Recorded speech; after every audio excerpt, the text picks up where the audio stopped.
Hi, இது உங்கள் VK simplified. நம்ம சேனலில் தொடர்ந்து டிஎன்பிஎஸ்சியில் கேட்குற ரிப்பீட்டட் கொஸ்டின்ஸை பார்த்துட்டே வரோம். ஸோ நம்ம சேனலை சப்ஸ்கிரைப் பண்ணி தொடர்ந்து வீடியோஸை வாட்ச் பண்ணிட்டே வாங்க.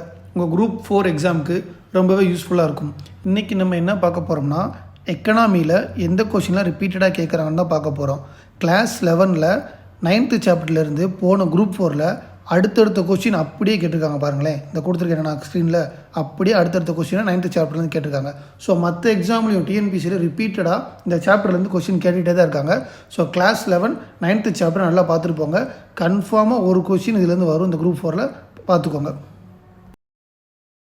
அடுத்து ஜிஎஸ்டி பற்றின கொஸ்டினும் ரிப்பீட்டடாக கேட்டுகிட்டே இருக்காங்க.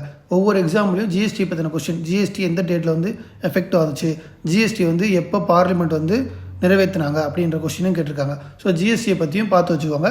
இது கிளாஸ் 11ல் 9th சாப்டரில் தான் இருக்குது. ஸோ அதையும் பார்த்துக்கோங்க. ஓகே, இந்த 11th ஸ்டாண்டர்ட் புக்கில் சாப்டர் 7, 8, 9, 10, 11 இந்த 5 சாப்டரை படிச்சிங்கன்னா உங்களால் மேக்ஸிமம் 5 to 7 கொஸ்டின் வரைக்கும் இதில் நீங்கள் எதிர்பார்க்கலாங்க. ஸோ இந்த சாப்டர்லாம் நல்லா பார்த்துட்டு போயிருங்க. அப்புறம் புக் பேக்கை நல்லா பார்த்துருங்க. இந்த எக்கனாமிக் மட்டும் இல்லை, ஹிஸ்ட்ரி, பாலிட்டி, எக்கனாமி, ஜாகிரஃபி இந்த 4க்கும் 11th 12th புக்கில் இருக்க புக் பேக்கை நல்லா பார்த்துட்டு போயிருங்க. குரூப் 4க்கு அப்படியே புக் பேக்கில் இருக்கிறத ஆப்ஷன் மாறாமல் அப்படியே கேட்பாங்க. ஸோ புக் பேக்கை பார்த்துட்டு போனீங்கன்னா அதுலேயே உங்களுக்கு 2 to 3 கொஸ்டின் வந்துடும். அப்புறம் எக்கனாமியில் இந்த 7 to 11 சாப்டர் இருக்குல்ல, அதை நல்லா பார்த்துக்கோங்க. உள்ளுக்கு போய் ரொம்ப எல்லாத்தையும்லாம் ரீட் பண்ணாதீங்க. கடைசி நேரத்தில் அப்படி பண்ணக்கூடாது. கடைசி நேரத்தில் அங்கங்கே என்னென்ன ஃபேக்ட் இருக்குது, எங்கெல்லாம் இயர்ஸ் இருக்குது, எங்கெல்லாம் நேம்ஸ் இருக்குது அப்படின்ற பார்த்து அதை மட்டும் பார்த்து வச்சுக்கோங்க. அடுத்து புக் பேக்கை நல்லா பார்த்துருங்க. இதில் பாருங்களேன், ஸ்க்ரீனில் ஒரு கொஷின் கொடுத்துருக்கேன்னா மக்கள் அடர்த்தி, அந்த கொஷின் கேட்டிருக்காங்க. இது நம்ம எக்கனாமியில் சாப்டர் 11ல் இருக்குது. நான் கொடுத்துருக்கேன் தமிழ்நாட்டு பொருளாதாரம்.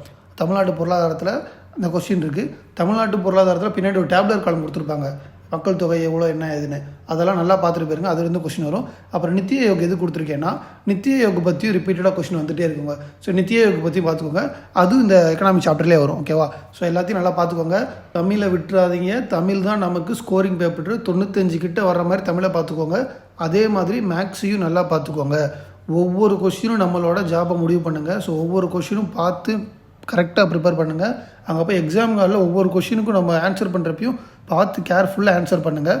4 ஆப்ஷனையும் பார்த்துட்டு அதுக்கப்புறம் ஆன்சர் பண்ணுங்கள். ஓகே, நம்ம அடுத்த வீடியோவில் ஒரு கொஸ்டின் நமக்கு சுத்தமாக தெரியல, அதை பற்றின ஐடியாவே இல்லை அப்படின்னா அதுக்கு எப்படி ஆன்சர் பண்ணுறது அப்படின்றத பற்றி பார்ப்போம்.